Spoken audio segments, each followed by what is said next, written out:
decided, and this committee of 24 voted 22-2 to put in place changes in the social studies curriculum. This meant that it was going before the Board of Regents. Again, the articles came out, again raising me up, but the Board of Regents voted July the 27th or 26th to start curricular change. I think it was 11-3, a favorable vote. July the 26th, they had lost the war. Then they proceeded with planned chaos. And that's when, within 10 days, I was raised up as the red flag to cloud the issue of curricular change. That is the history, and we need to understand it.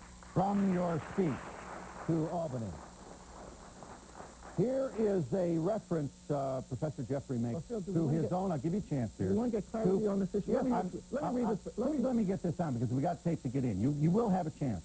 Here is Professor Jeffries talking about his own college experience. What the white boy has said is the only thing significant is the skills function. So he tests on the skills function, and then he decides whether we've had an education or not, based upon tests. I'm here to tell you that test-taking is no more than anything but testing test-taking. I was in the Jewish fraternity in college. Most of you may not have known that. I'm supposed to meet one of my fraternity brothers on Monday, Billy Rothschild, for dinner.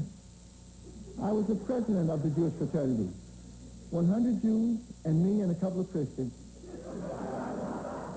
And the president of the Jewish fraternity was called a Rex. So I had to go through college as the Rex, the king of the Jews. Now, I managed it.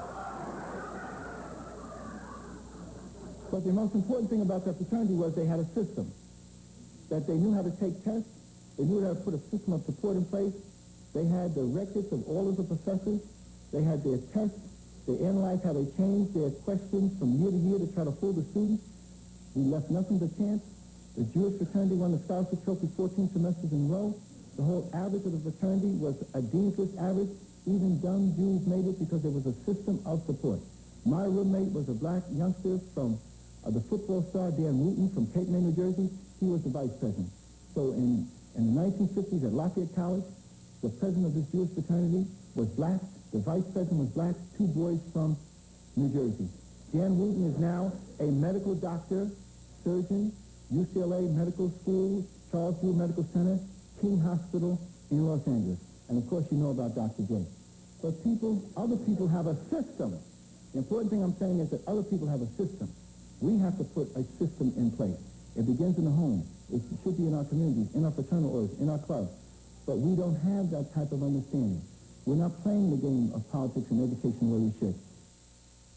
Professor Jeffries has an opportunity to make his point and get to, for example, the filament that allows us to see and that we use in our studio today. One of the points carbon filament. One of the points Professor Jeffries makes is they get almost no reference in anybody's social studies book. Another example of blacks being deprived of the contributions of their own forebears to what helped. He makes the point, and others, in this clip from his speech. Here it is.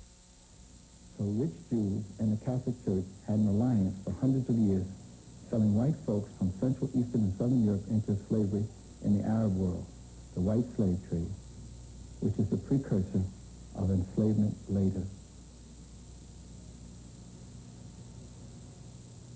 In fact, the term slavery is rooted in the word Slav. You see why we're in trouble? If they had just let us alone and let us put Louis Latimer, Granville Woods, and Norbert Richelieu, and Jan Masaleka, if they just let us alone, we would have been so worried about putting these people in the curriculum that we wouldn't have to dig up these truths. But we might as well go for the whole ball of wax, getting ourselves prepared for the 21st century. It's in the works. It's in the material. You just have to grab a hold of it. There you go. Now may I speak? Yes, Professor Phil Donahue. Yes, you may, Professor. We were in a little time sequence where he was putting it out there and I couldn't catch up with it with an explanation, but maybe I'll have a few minutes. Not a few, just a couple. Okay. Not because I don't want to give it to you, I don't have Well, it. you could have just played the clip, the whole program at Albany, and didn't have to have me here if we were not going to have an explanation.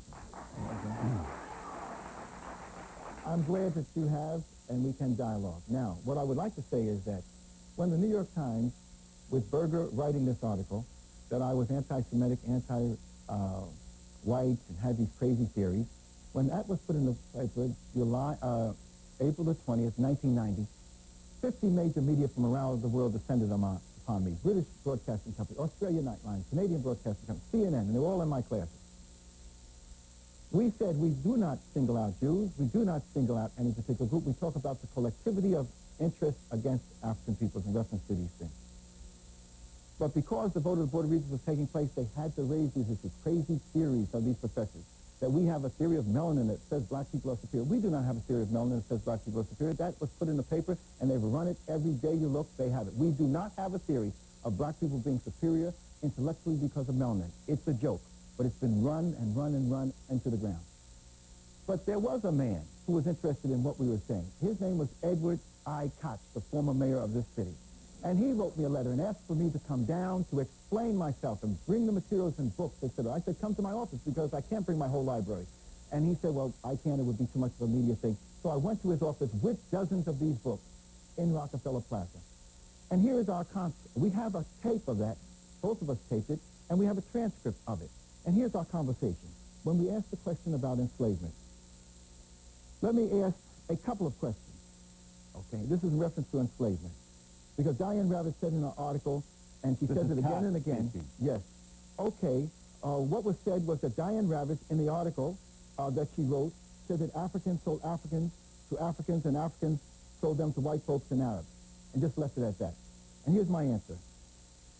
I said that everybody was involved in the enslavement of African peoples. This is May the 16th, 1990. The Catholic Church initiated the slave trade in the early 1400s and 1500s. The Pope apologized in the 1980s when he went to Africa. The Protestant Reformation was born at the same